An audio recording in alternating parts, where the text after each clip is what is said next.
on n'écoute pas la jeunesse parce qu'effectivement, ça a été dit plusieurs fois ici, à travers la voix de Pape Djibi, à travers la voix de différents jeunes qui ont été invités ici. C'est-à-dire, en fait, le mensonge, il est permanent dans la gestion de ce pays-là. C'est-à-dire, si on ment permanemment, il y a forcément une conséquence. Je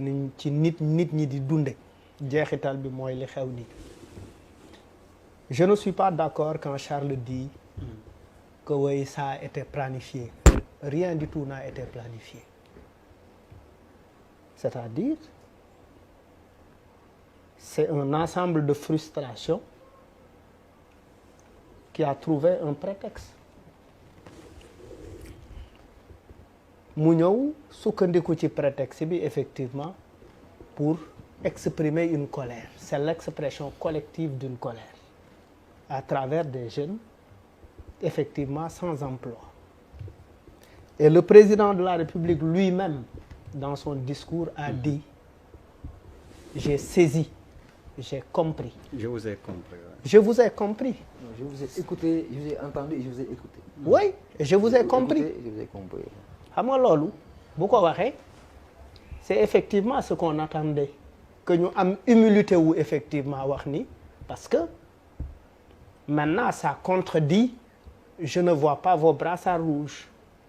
Ça contredit énormément de choses. Ce n'est pas important qu'on y revienne parce que nous avons un processus de pacification de l'espace.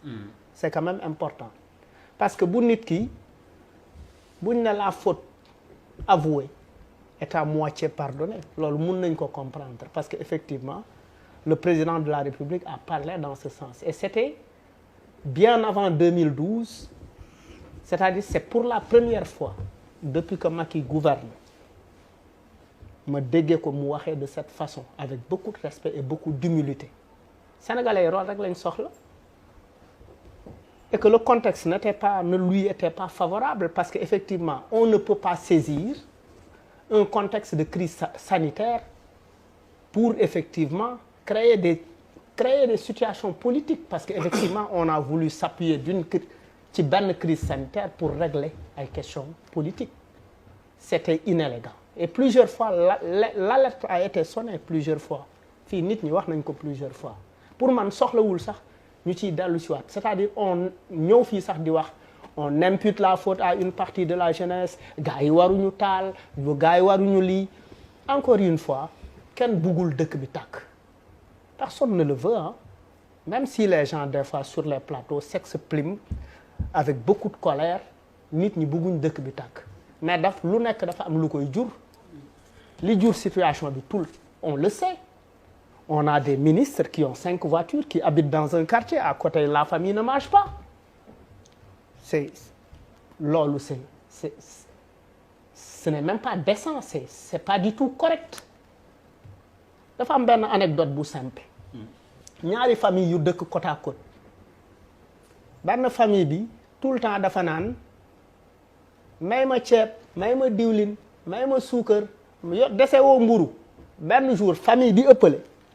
Mère bi yónni doom ji ci beneen mère bi ne ko demal ñaanal ma ko xorom. Mu ñaan ko xorom. Bi mu ko moyee xorom mu ne ko may yaay lu tax nga may yónni ci ñii nga xamante ne amuñu dara te pourtant yow am nga xorom. Mu ne dama bëgg ñoom aussi ñu xam ne ñun mën nañ leen di soxla. ay nawle lañ daal. Ay nawle lañ. C'est important, c'est-à-dire écraser l'autre. Écraser l'autre. Le rapport qu'on a avec la réussite est un rapport très très sévère. Violent même. Violent. Oui. C'est-à-dire on définit les gens par rapport à ce qu'ils ont, mais pas par rapport à ce qu'ils sont. C'est-à-dire li nga doon, li nga am, mais pas li nga doon. C'est-à-dire li Cheikh Omar di représenter ci xam-xam ci jikko, c'est pas le plus important. On dit xale carte gap, xale fashion, xale temps. On a matérialisé notre société. Mais alors que dañu am suñu société am ay maam am fi ay baaxu maam yoo xamante ne effectivement il faut effectivement qu'on nous gouverne à partir de ces choses-là. Ñu dugal ko ci biir école yi. Xale yi xam ko ñëpp xam ko ba pare politique yi nga xamante ne ñoom la ñu wóolu wooteel leen pour ñu jiite ñu ñu jiitu ci comportement yooyu parce que quand même dama leen di jiite ci sobriété ce n'est pas ça n'était pas nekkul woon ci programme u yeneen parti ça a été c'était inscrit dans le programme de yoonu yokkute mooy je vous gouverne je vais gouverner en toute transparence et en toute sobriété loolu nag boo ko waxee nit ñi du lu ñuy wax lu ñuy jëfe la ça c'est des comportements très importants xam nga en fait parce que xam nga une jeunesse quand elle n'a pas la possibilité de se radicaliser à travers des mouvements bokku ci pour di ci wax xalaatam quand elle n'a pas la possibilité de se radicaliser effectivement parce que lépp ay forme de radicalisation là bokk Y'en a marre c'est une forme de radicalisation en disant que damay saxal garab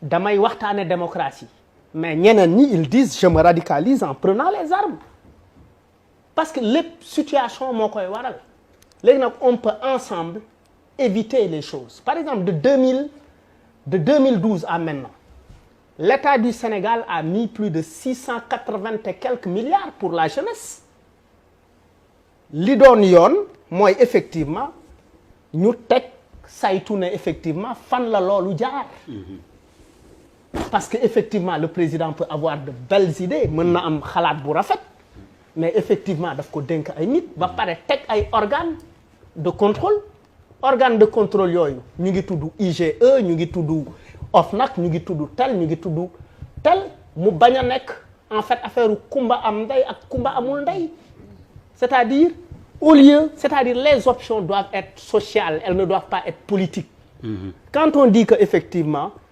Khalifa Sall il prend du poids politiquement et Idi mu ngi prendre du poids politiquement xaaral ma wut ay pexe yu ma leen indee ci sama bord pour gën a fort politiquement alors que les préoccupations sociales boo leen réglé wul lu lay dab la et c'est ce qui est arrivé on a amené Khalifa Sall on a amené Khalifa Sall en prison on a amené Karim on a effectivement cette histoire avec Ousmane Sonko et qu'est-ce qui s'est passé les gens se disent mais attends même bu ñu xamu parce que fondamentalement est-ce que vous savez que dans les manifs il y a des jeunes qui ne connaissaient pas Ousmane Sonko il y a des jeunes qui étaient dans la manifestation qui connaissaient pas Ousmane Sonko oui, et heureusement que Ousmane Sonko a eu la décence de dire que effectivement les gens ne sont pas sortis pour moi on a besoin de cette lucidité là par rapport à ceux qui nous gouvernent il faut que ceux qui nous gouvernent ñu nawloo ñu il faut que ñu nawloo ñu buñ ñu nawloowul rien ne marchera ñun on demande que ça c'est-à-dire depuis des années depuis les indépendances li nit ñi di laaj mooy nous demandons à être bien gouvernés est-ce que le peuple sénégalais a une fois demandé à quelqu'un qui aspire à diriger ce pays à lui promettre ce qu'il ne peut pas faire une fois élu non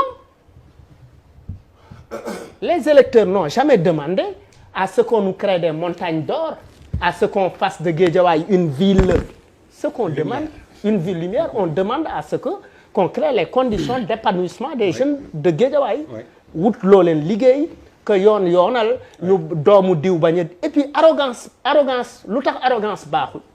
da ngay toog ñu ne la doomu ministre diw démb moo nekkoon aux Almadies chicha alcool oui et cetera et cetera. Pendant ce temps doomu Moussa Dieng qui est à l'usine de Yarax di defar ay plastique wala saabu il est mort asphyxié wala en fait à la fin du mois il court derrière son salaire def ay grève takk morceau bu xonq pour ñaxtu nga ne yow doo gis morceau bu xonq et puis les espaces d'expression qui auraient pu empêcher cette violence physique ont été étouffés parce que y a énormément d'espace d'expression yu nit ñi mën a waxee nit ñi Sénégal dëkku exutoire la parce que boo toogee nit ki naan la lëmbal bi may lëmbalal du ma ko lëmbalal jeeg bu ndaw lank naa bañ naa su ma ko defee dama neex c'est une forme d'exutoire c'est important dans ce pays suñu réew dañu soxla yu mel noonu góor bu gisee lu ko jaaxal nopp ya taxaw bañ ya fange Malal merci déglu nañ la de bout en bout